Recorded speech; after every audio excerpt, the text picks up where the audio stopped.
nosso irmão, e a comunhão do Espírito Santo esteja com todos vocês.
com a presença do sacerdócio, ou do sacerdote, e incluímos a Deus o nosso ídolo.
diferente das outras.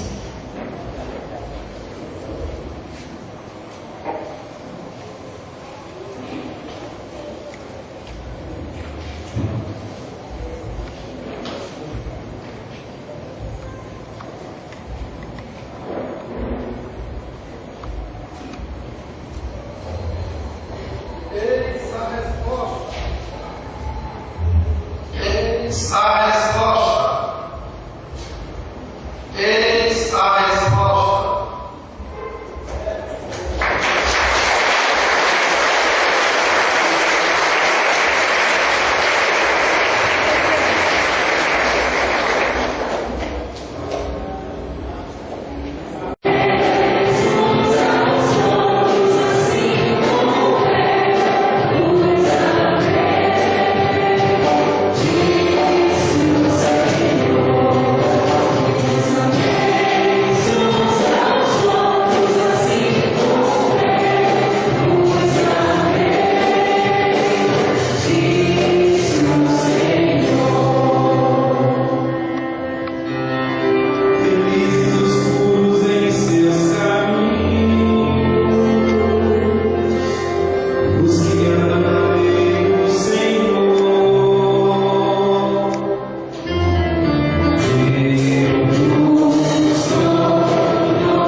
Antes da festa da Páscoa, Jesus sabia que tinha chegado a sua hora de passar deste mundo para o Pai.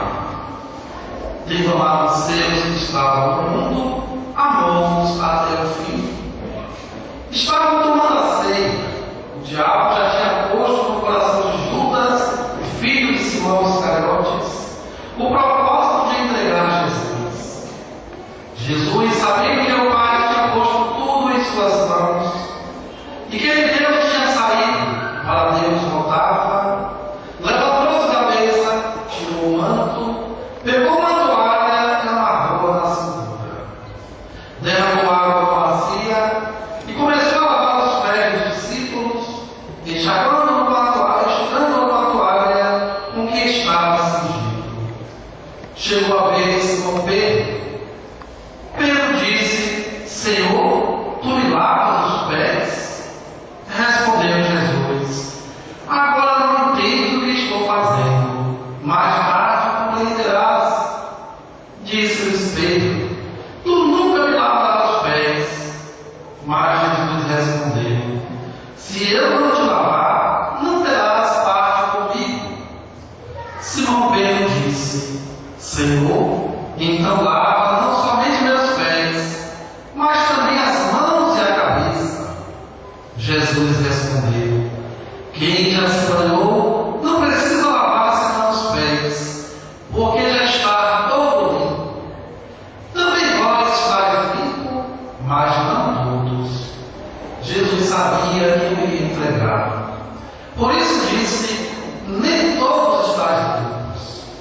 Depois de lavar os pés dos discípulos, Jesus vestiu o manto e sentou-se de novo e disse aos discípulos: compreendeis o que acabo de fazer?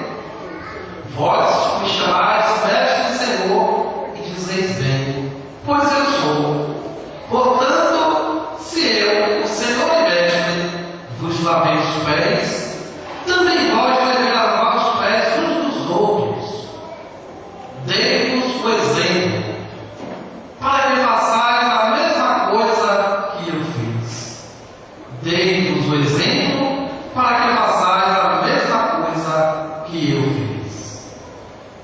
Palavra da salvação.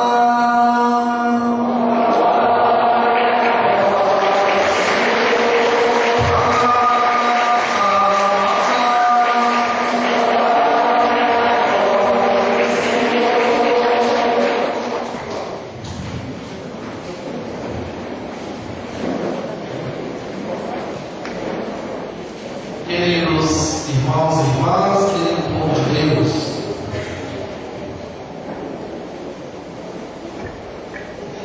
hoje é um dia muito especial para todos nós cristãos, para toda a nossa comunidade de fé.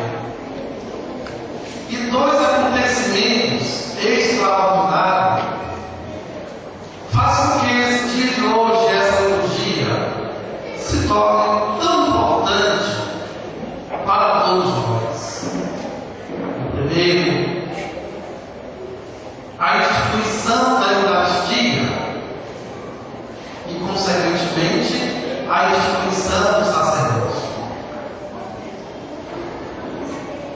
Creio que falar de Eucaristia hoje, graças a Deus, já não é tão necessário, porque tenho visto o respeito, o carinho, a dedicação, o zelo que vocês têm para com Cristo Eucarístico. As nossas comunidades têm buscado e se preparado para receberem o Cristo Eucarístico, e nesses últimos dias já algumas comunidades que até então não tinha, hoje tem o seu sacrário, a sua capela, o seu espaço próprio, e lá está Jesus na Eucaristia. Vocês sabem muito bem diferenciar quem pode e quem não pode, quem deve e quem não deve.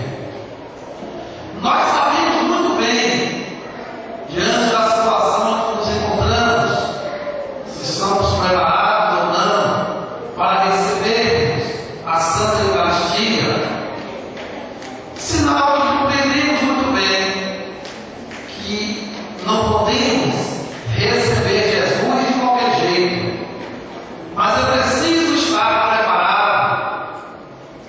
E essa preparação, ela vai se dando a partir do distanciamento que nós vamos tomando de toda e qualquer situação de pecado.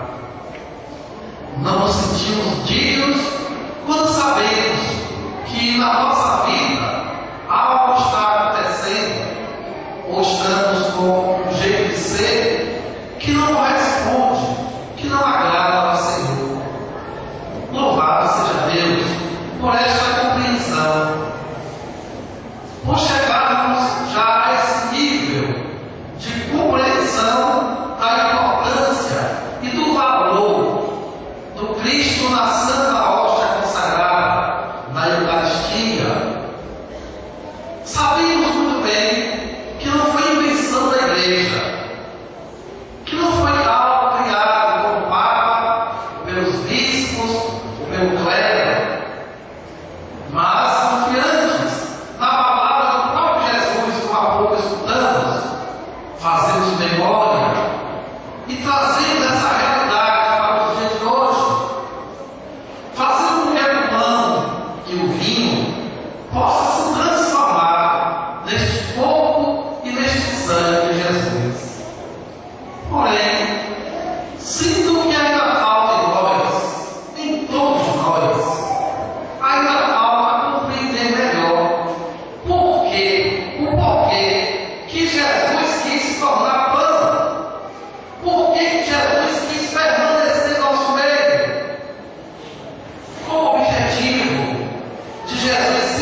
em minha glória, para a remissão dos pecados, para a vida eterna, para a salvação. Mas em seguida, ele sem dizer, mas demonstra, sem falar com palavras, ele fala com atitude e diz aos discípulos e a nós hoje o porquê que ele não se fez pão e continua presente no nosso meio. E para que todos percebessem a necessidade de se alimentar bem no seu corpo e no seu sangue, ele então pega uma jarra, uma toalha, se dobra diante dos discípulos e começa a lavar os pés. Um a um. Não tinha ninguém ali sujo, com algum peso questionou. Vocês são limpos, você disse, mas nem todos. Sabia que naquele meio também tinha um que o coração estava fechado, que já não estava mais disposto a continuar aquela caminhada, já queria viver uma vida diferente. Mas mesmo a este, Jesus também se dobra, e a ele também Jesus lava os pés, para dizer a nós: o cristão de verdade, o homem e a mulher de fé, precisa estar a serviço. E no serviço não vai se escolher alguém. Não vamos escolher os que nos agradam, os que nos beneficiam, os que nos favorecem, aqueles que são mais próximos. Mas o cristão precisa estar a serviço do Reino de Deus, servindo a cada irmão e a cada irmã, ao extremo. Lave os pés e conclui dizendo: eu te dei o exemplo para que vocês façam o mesmo. Por isso, o homem e a mulher que recebem Jesus Cristo na hóstia consagrada, que comunga deste corpo e deste sangue, também assume o compromisso. Qual é o compromisso? De se dobrar diante dos céus, diante da comunidade, diante do outro, para fazer com que o outro possa ser beneficiado. O cristão de verdade, ele é um servo. É alguém que se preocupa com o outro, é alguém que valoriza o outro e que não se apega a quem pode ser e a quem não pode ser, quem merece e quem não merece. Porque o cristão, para o cristão, todos os pais são iguais. A Eucaristia é então o compromisso do serviço. É o alimento que nos fortalece dentro desta comunidade para viver a nossa fé, testemunhando o que Deus está presente em nós e a presença de Deus. Não é o Deus que manda, não é o Deus que manipula, mas é o Deus que serve.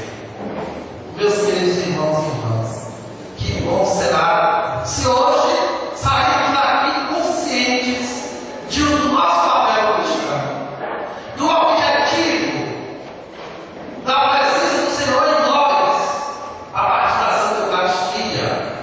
Se sairmos daqui comprometidos, dispostos a nos colocar diante do outro, para servir com amor, com dedicação, com zelo, eu creio que não vai adiantar muito recebermos a Santa Eucaristia, participar desse banquete e não termos esta consciência. Esse alimento, ele vai ficar sem o seu significado, sem a devida importância, sem o valor, não vai cumprir o seu papel. Pois bem, meus queridos, busquemos a partir de então desta Santa Eucaristia, desta liturgia, podemos nos alimentar, não queremos nos distanciar dela, porque fracos na fé, ninguém consegue servir. Fracos, sem essa certeza da presença de Deus em sua vida, você pode derrotar, vai tomar algo na sua vida, vai viver de uma outra forma, mas jamais será capaz de testemunhar e viver como se deve esse serviço à sua comunidade, ao seu irmão.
institui a Eucaristia, Jesus institui também o sacerdote. O ministro, ele é também sagrado para consagrar.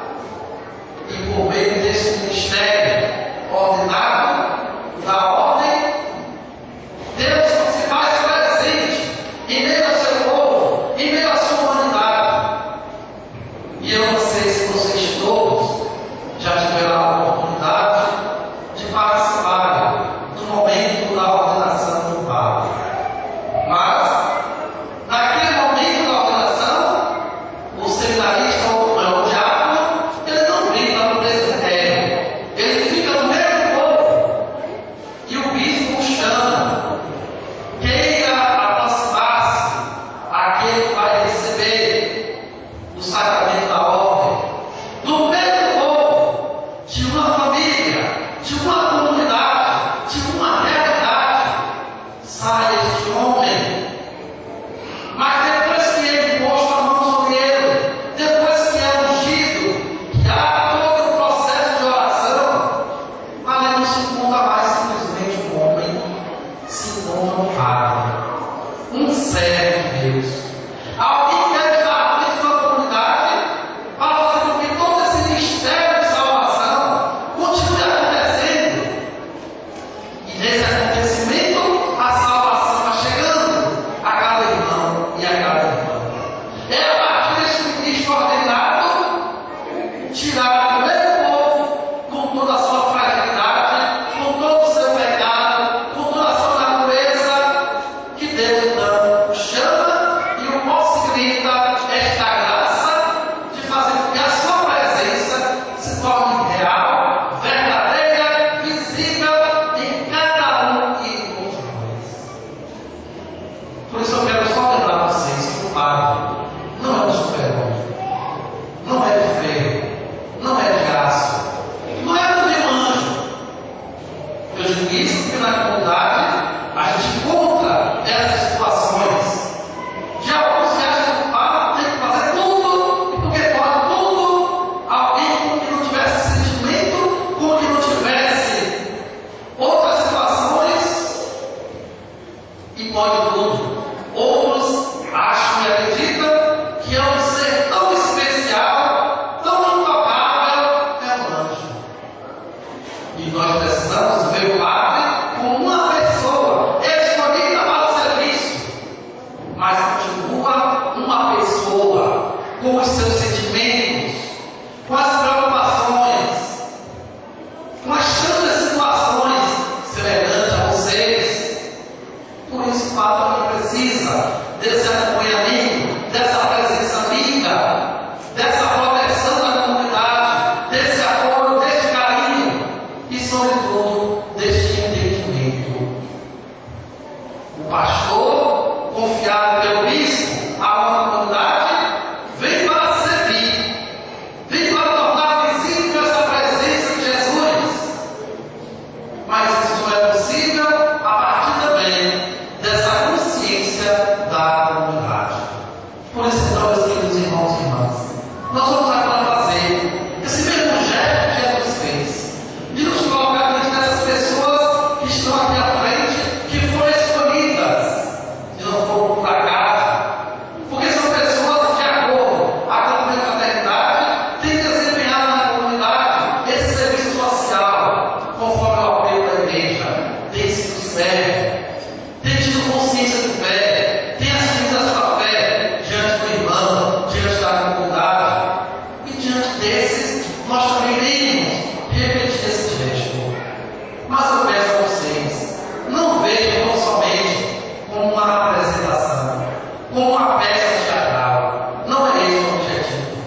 O objetivo é fazer com que, ao nos dobrar diante deles e lavar os pés, toda a comunidade possa também chamar para si essa responsabilidade e dizer: assim como Jesus fez, e do jeito que o Padre está fazendo, eu também sou chamado a fazer e assim. Servo bom e fiel. Meus queridos irmãos e irmãs, acompanhemos esse momento com muita espiritualidade, com muita atenção, elevando a Deus o nosso coração, para que tenhamos realmente essa consciência de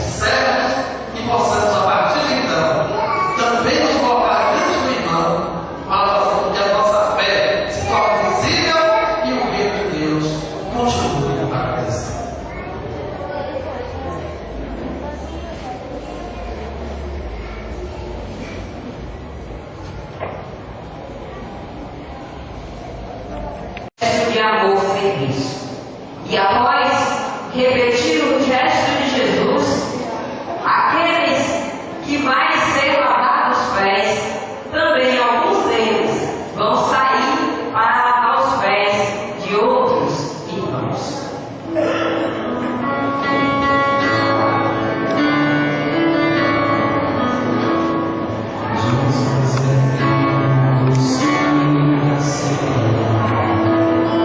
Já me vacia.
Do mesmo modo, no fim da ceia, ele tomou o cálice em suas mãos, deu graças novamente e o deu aos seus discípulos, dizendo: tomai todos e bebei, este é o cálice do meu sangue, o sangue da nova e eterna aliança, que será derramado por vós e por todos para a remissão dos pecados.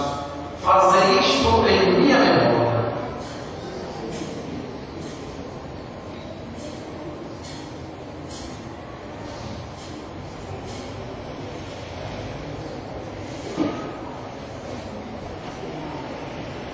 Eis o mistério da fé. Anunciamos, Senhor, a vossa morte e proclamamos a vossa ressurreição.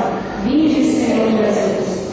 Celebrando, pois, a memória da paixão do vosso Filho, da sua ressurreição dentre os mortos e gloriosa ascensão ao céu, nós, vossos servos, e também vosso povo santo, vos oferecemos, ó Pai, dentre os bens que nos destes, um sacrifício perfeito e santo, pão da vida eterna e cálice da salvação. Recebei, Senhor, a nossa oferta.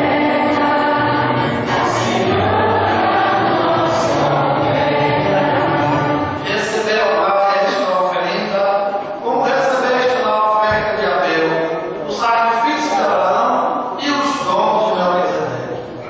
Nós vos suplicamos que ela seja levada à vossa presença, para que, ao participarmos deste altar, recebendo o corpo e o sangue do vosso Filho, seja repleto de todas as graças e bênçãos do céu. Recebei, Senhor, a nossa oferta.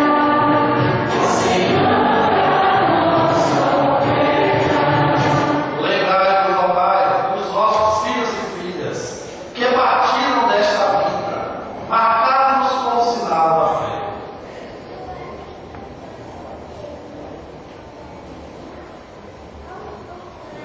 A eles e a todos os que adormeceram no Cristo, concedei a felicidade, a luz e a paz. Lembrai-vos, ó Pai, dos nossos filhos.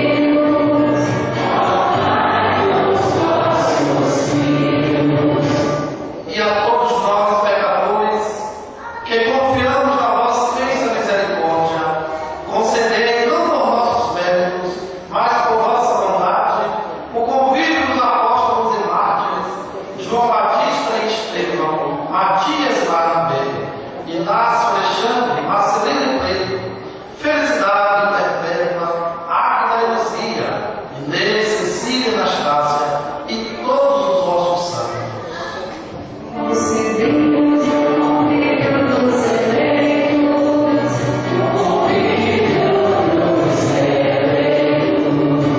Por ele não cessai de criar e santificar esses bens e distribuí-los entre nós.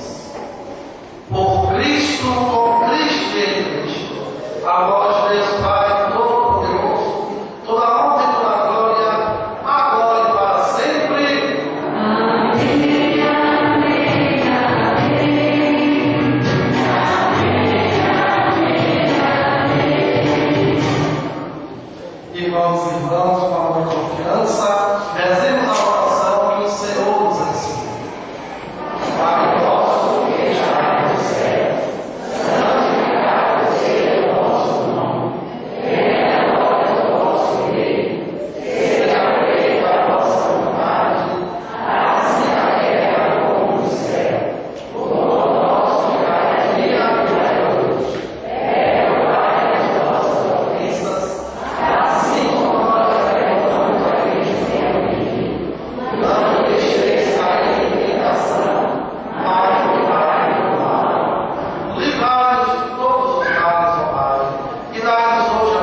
irmãos e irmãs.